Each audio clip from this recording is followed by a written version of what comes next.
right, good morning, folks. Today is Tuesday, April 26th. Welcome to First Things First, Simply Cyber's daily morning cybersecurity threat briefing. I'm your host, Gerald Auger, and over the next 30 minutes, I'll be delivering the top cybersecurity news of the day and providing expert analysis on each of these stories. What it means to you as a practitioner, or if you're looking to break in the industry, we got you covered. Shout out and thanks to this stream sponsor, Barricade Cyber Solutions. Cyber criminals have stolen your company's data and derailed your business operations. Not a good day. Not a good day at all. Barricade Cyber Solutions will help you resolve this ransomware attack and get your business back on track.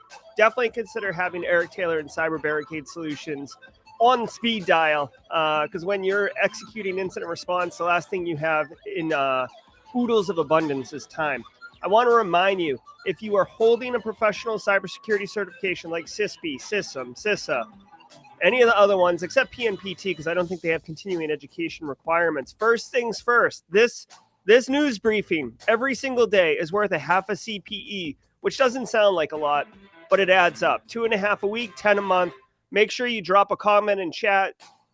That way, if your certification body ever calls shenanigans that you didn't actually attend this briefing, you can go back to chat and be like, boom, there's my comment. Now what? Brah. If you are live, love it. Thanks for being here. I see you, 28 of you this morning. We're going to have a good time, especially, well, the soundboard isn't fully hot yet, but we are going to have a good time. Where's my timer? There we go. Speaking of time, if you're on replay, thanks for catching the stream. I see you, West Coast. I know it can be tough, especially now that I'm fully committed to the 8 a.m. streams for the rest of the summer. If you want to jump straight to the news, right, cut the pleasantries, enough grab ass, get right to it. When that ticker right next to my name gets to 0, we will start the briefing, or very close to that. So just grab the little slider, slide it to the right till it hits 0, and then, we can boogie. Otherwise, I'm going to spend the next 2 minutes and 26 seconds having a sip of coffee, welcoming folks into chat, and thank you for being here. Hey, Black Knight. Hey, Sharon Preet. Good to see you. K. Scott Powell, always nice. Ryan, a regular in chat. Big fan. Discord is a great place. Hit exclamation point Discord in chat, and my bots will give you the URLs that you need. All right, BSEC. All right, BSEC. Good to see you. Hey, Joseph Wickiff. Good to see you. Ashlyn Matthews. Good morning. Good morning. Sabe Assad. Alex Electric with the 3. I like that lead speak. Good to see you. Love this coffee. Guys, the soundboard is so hot. So, hey, I've done a couple other things. Kimberly can fix it. I saw your comments in chat. I've updated my font. I've made the little ticker across the bottom a little bit wider. Guys, any feedback that you have on, hey, Amadou in Maryland, any feedback you have on the new layout and interface, I'm trying to simplify it. I've got 2 things, right? I've got this, and then when I want to punch in because I've got something, well, there's our first mistake of the day. Hold on. Let me correct that. All right. So, and when I want to punch into something, I'm going to do this. Otherwise, this is what we got. And then I've got a special, if I do get spicy, I have a special overlay, but I will save that for when I'm, if and when that event happens. Hey, Karen. Hey, Dennis. Good to see you. Hey, Carrie. Always nice. Rob Francis, my man. Good to see you. Joe Hyde.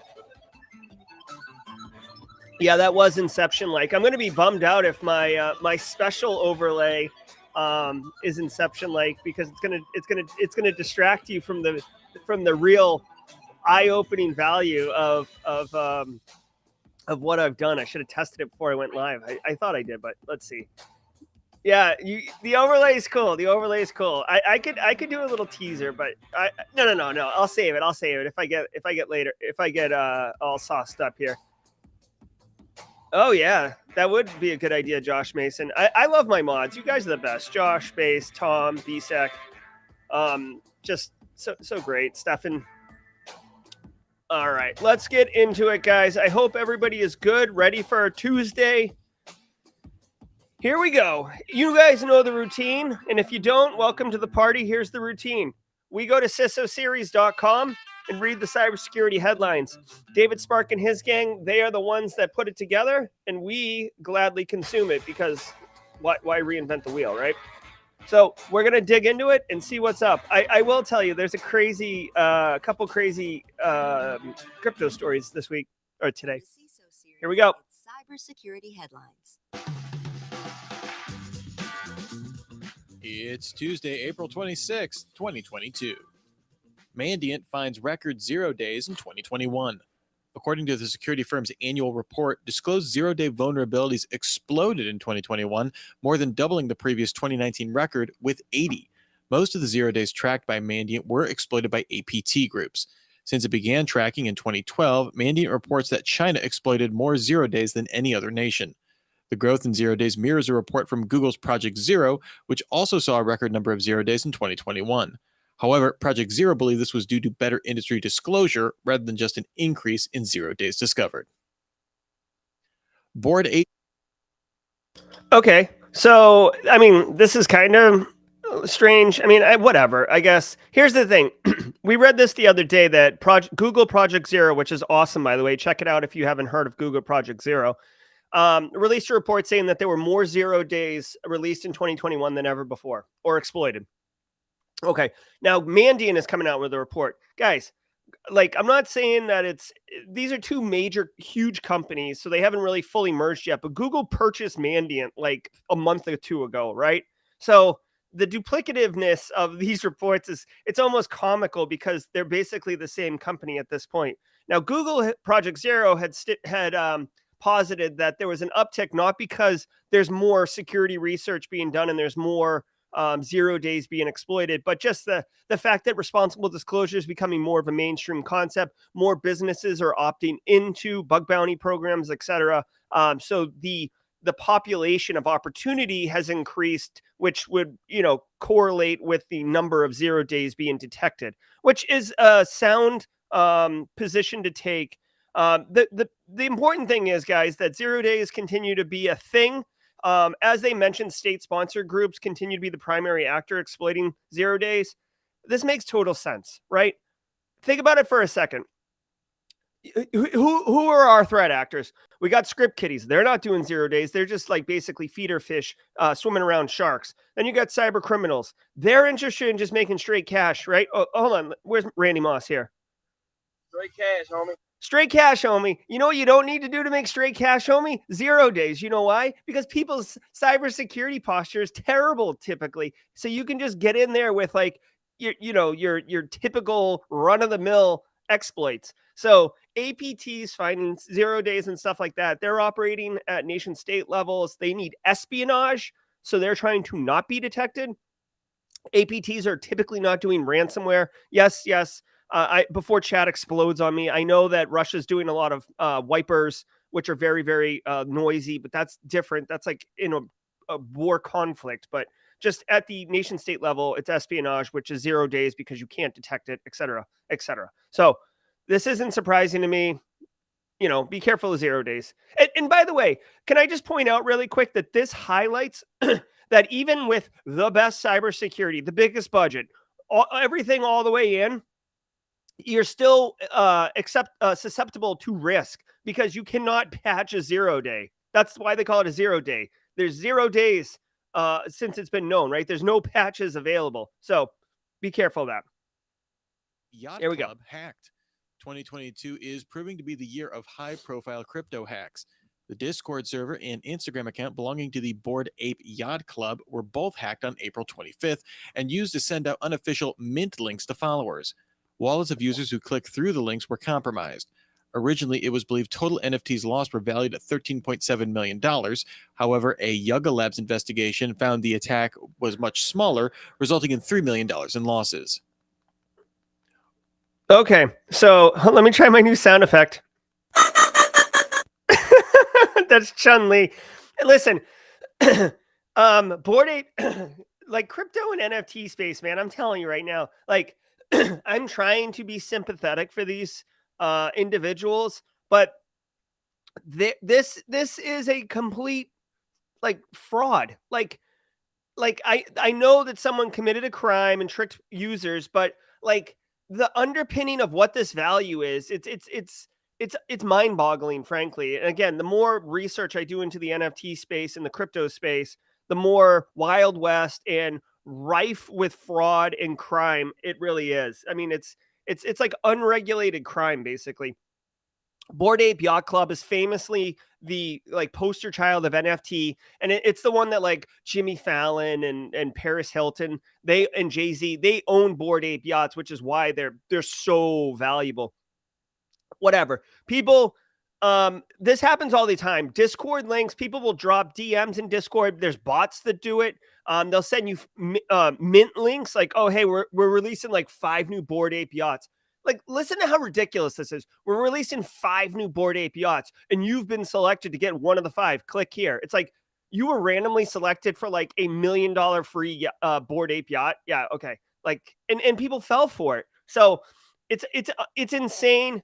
I read all sorts of crazy, funny jokes. It's like people said, oh, Bored Ape Yacht Club was hacked today, and people lost nothing of value because LOL, like that these things have no value.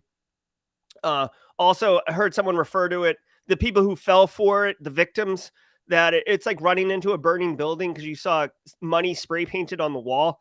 Like, here's the deal. This is a front page story only because it's Bored Ape Yacht Club, but this is happening all over the NFT space. It's like unbelievable. Like, just if you want to do it, don't fall for any of this crap. But if you want to do it, just pick one NFT, join the Discord server, and watch what happens. Make sure you turn off, like, well, you'll want to turn off eventually, like Discord server DMs, because you're going to start getting these things. Oh, like mint drop, you got to check this out. Or like, oh, it's insane how rife with fraud all this is. So I'm not surprised. I'm actually stunned this didn't happen sooner.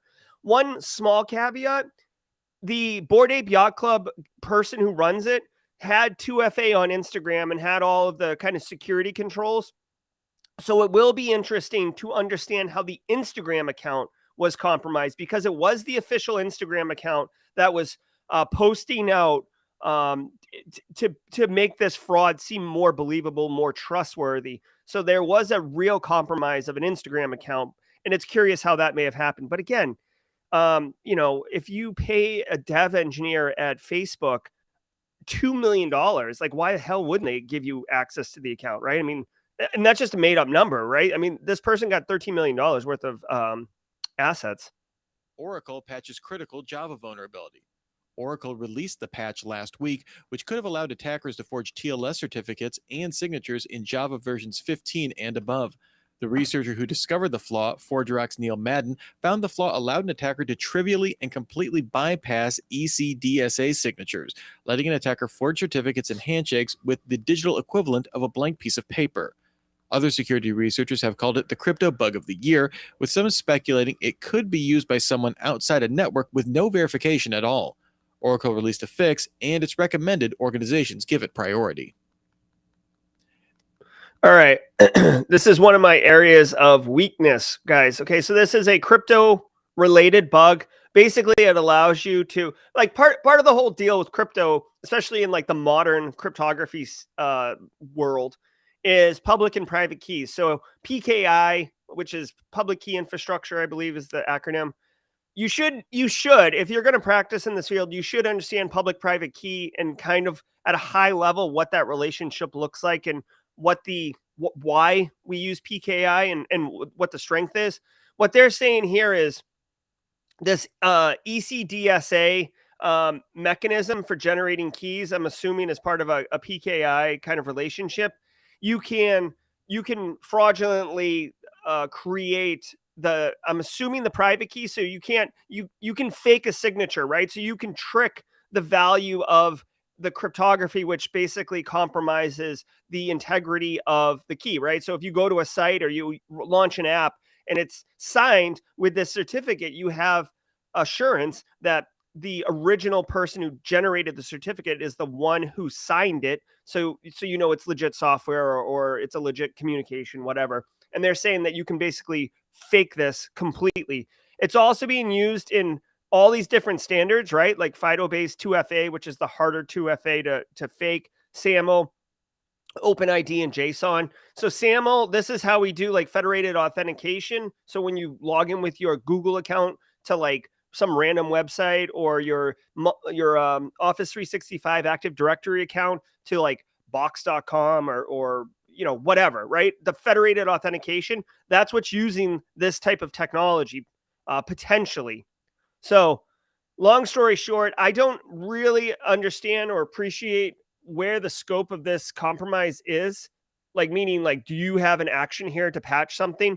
I would dig a little bit deeper if you are using Java for some of your backend stuff. Looks like you can go, like, I don't know. I'd recommend going to the story. Mods are dropping links to all these stories in here. Oracle has released a patch, so you shouldn't fall victim to this, but understanding where to apply it is the interesting thing. Elliptical curve digital signature algorithm. Thank you, Sean P. Wolf. So again, crypto is one of my weaknesses in the space of cybersecurity. EU approves TSA terms. The European Union agreed to the terms of the Digital Services Act. While the exact text has not been released, it does contain a number of obligations for tech platforms, things like banning ad targeting based on religion, sexual orientation, and ethnicity, prohibiting so-called dark patterns in platform UIs, requiring transparent recommendation algorithms for large platforms, and providing greater transparency on content takedown requests with a clear approvals process. Large platforms will be charged a fee to fund overall compliance with the Act. The Act must still be voted into law, and firms will have 15 months after the Act passes to come into compliance. This is different from the EU's Digital Markets Act, which is more focused on creating a level digital playing field. Thanks to today's episode. Okay, so this is interesting. European Union continuing. Guys, if you want to see how privacy at scale for a society can be done, the European Union is running shop on that. Now, this isn't exactly privacy, but this is kind of related, I would argue, to privacy and inclusivity and, basically not targeting people, cyber abuse, these type of things. So this law is going to make big tech, so think Facebook, social medias, Twitter, depending, well, we'll see. Elon owns Twitter now, but to force policing of illegal content. And when they're saying illegal content, my understanding here is when you have accounts that are targeting and harassing, frankly, individuals based on their religious beliefs, right? So you're like attacking someone for being a Jewish person or Christian or whatever, a pagan, right? You're just flipping out on them. I would assume this would also be more on polarizing topics like Planned Parenthood versus, well, I don't even know if Planned Parenthood is pro or pro-life or pro-choice, but anyways, you guys get it, right? This is a great idea for healthy online social media. It's attempting to address toxicity and kind of put a curb on that. Now, here's my initial thoughts on this. Like, this is a really righteous concept, and it seems super obvious. But a couple things here. One, how are you going to enforce this, right? So we bad guys, whoever wants to, can make tons and tons of spam bots, bot accounts, all these things. We've seen it with disinformation campaigns where bots are basically chiming in on something, and then other bots are upvoting and stuff like that to give it a reach.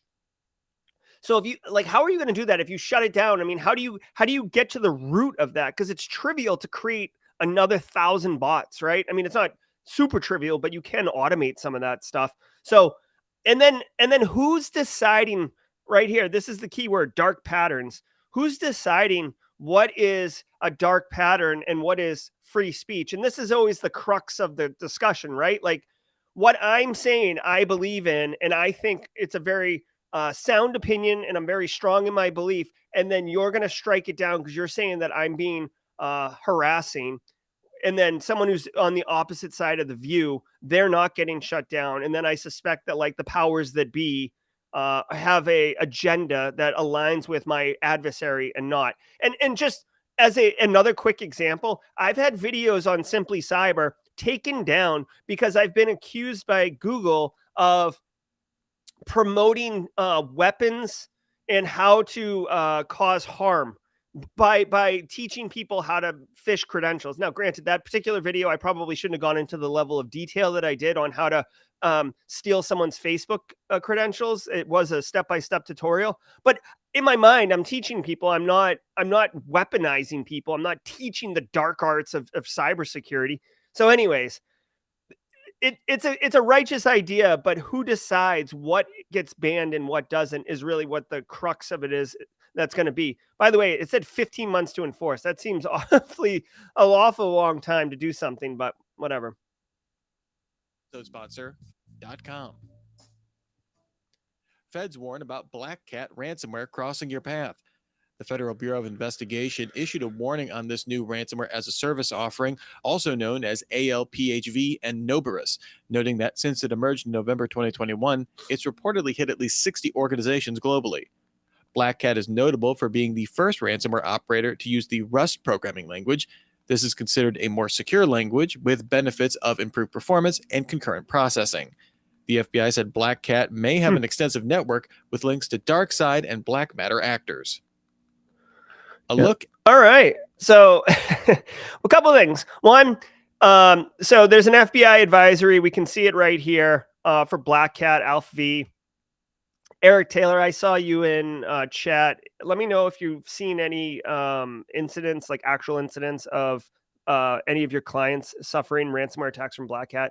But guys, here's the thing. They said here it's linked to dark side black matter. I am of the position that it's not linked to black side dark matter. It is the evolution. Listen, in 2020, right? Like late 2020, early 2021, right? Maybe February, March 21, Colonial Pipeline gets hacked. It is rumored and I believe confirmed that it is dark side. The United States government goes, hog wild, or goes ham, to use a term that the millennials use. Goes ham on dark side and actually recovers some of the money. Dark side feels the heat and is like, oh dude, I'm out. See ya. And then they disband officially. And then like a minute later, black matter appears and people are like, it's just dark side. Like it's trivial to rebrand when you're an anonymous kind of cyber threat actor group. Black matter comes on the scene. They're doing a couple things and then they disappear. And then BlackCat shows up. Right. And we're seeing a lot of similarities, right? Dark, black, like, so it's rumored that, at least in my circles, that it is just an evolution. It's the same kind of actors, which is why they're able to have moved so quickly from like, hey, we're new, ransomware is a threat. Ransomware is a service group. And by the way, we've compromised 60 people already, or 60 orgs. Yeah, it's because you already had like a pipeline running. You just changed the shingle out front. Now, here's the interesting thing. And again, guys, got to tip my hat. We got to tip our hats to the threat actors. They developed their new ransomware in Rust, which is memory safe and offers improved performance. So these people, they're not sitting on their laurels. They're not just counting their money. Straight cash, homie. Just straight cash, homie. They're not counting their money. They're working on their craft. They're improving it, right? Hey, the performance of our ransomware isn't good. Let's develop it in a language that we can, get more like hyper threading and really, really like encrypt the crap out of people's stuff fast, right? So whatever. Kudos to them. They didn't need to rewrite the language. Rewrite it in a new language, but they did. So that's about the extent of my my praise for threat actors that I'm going to give. Print Stealer. The analysts at Cyble profiled a new addition to the info-stealing malware ecosystem, a subscription tool called Print Stealer. This tool is able to target a large number of web browsers, as well as messaging, gaming, and crypto wallet apps with key logging and screen clipper modules. A lifetime license costs about $900, but subscriptions start at $100 a month. The malware also includes a builder tool to create specialized and harder-to-detect versions customized to a customer's needs. Cyble found Print Stealer prioritizes stealthiness with AES-256 encrypted communications to C2 servers and binary confusion measures. Once the system is scanned, actual data exfiltration takes place through a Telegram bot. Okay.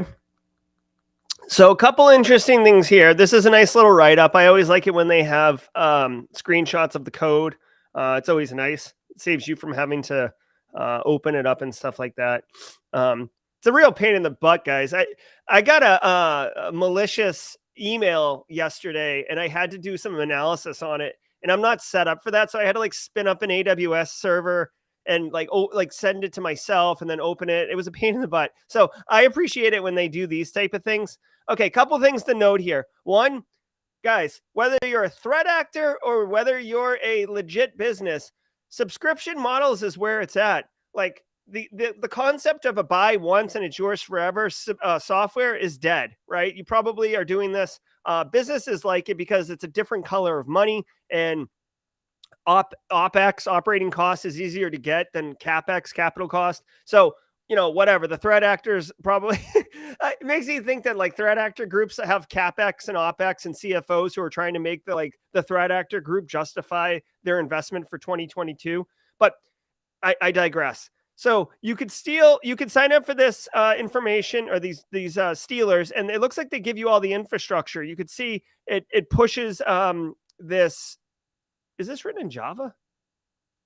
Interesting. So they have this binary, and then it uses Telegram for data exfiltration. The important thing that you need to know about this, and I'm sure some of the people in chat who work in the industry can definitely attest to this. Let's see, InfoStealer malware. This right here, InfoSteal malware. So Print Stealer, Redline InfoStealer. We saw another one just recently. I can't remember the name of it.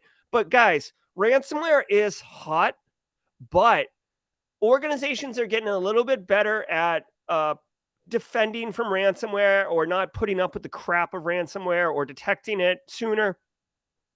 Info stealers, you get crypto wallets, you get, excuse me, Discord credentials, you get AD creds and stuff like that, key loggers. Like stealing and key logging is a huge value for these threat actors. Like, for example, just look at that Bored Ape Yacht Club Instagram account hack, right? I'm not saying that it's a 1-for-1 on info stealer compromising that account, but it would certainly support being able to get in there. So if you play it forward by stealing some of these credentials, by stealing some of these sensitive pieces of information and data, you can then parlay it into a more valuable attack, and a more complex attack. I could definitely see a lot of business email compromise going down using these malware stealers. So just be mindful. This kind of what's the word I'm looking for? Like category of malware is very hot right now.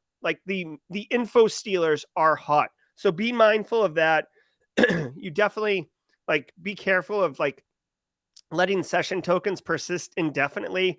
That's like the big thing. Like you log in with federated authentication, you get a token, and then you don't have to authenticate as you move around systems. Well, it's very convenient to not have those tokens expire unless the person closes their browser or reboots their computer or something like that. But if it doesn't ever do that, and you got Carl in marketing who just leaves tabs open, leaves his computer on all the time, those tokens can persist for a long time. So just be mindful of that. TSSA obtained T-Mobile source code.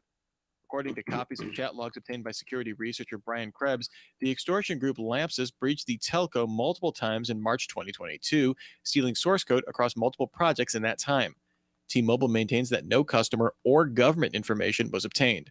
The chat logs also showed Lazarus typically gained access to organizations through purchasing credentials on dark websites. To get around device enrollment requirements, the organization typically used social engineering to bypass security procedures. The logs also showed the operator of the T-Mobile hack prioritized obtaining source code rather than targeting user information. Okay, so Lapsus, say what you will, right? Young, Jesus, I should have had some water. Young threat actors, but very industrial, very entrepreneurial.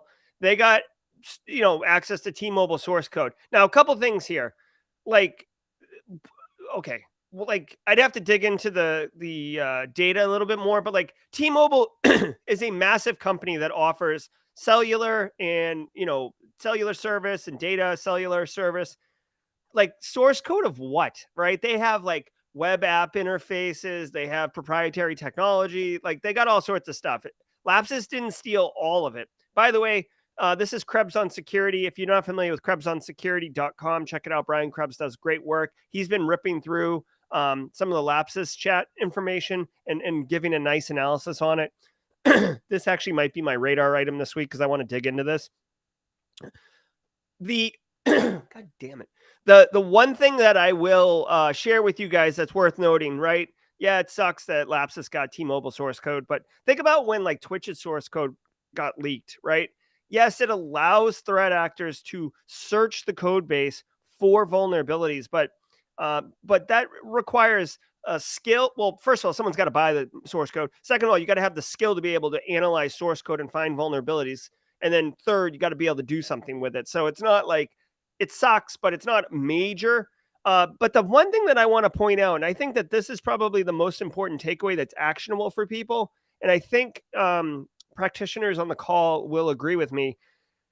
When they're hacking in, when Lapsus is hacking in and they got cut off from T-Mobile employees account, they would just buy another employee VPN credentials. Guys, VPN is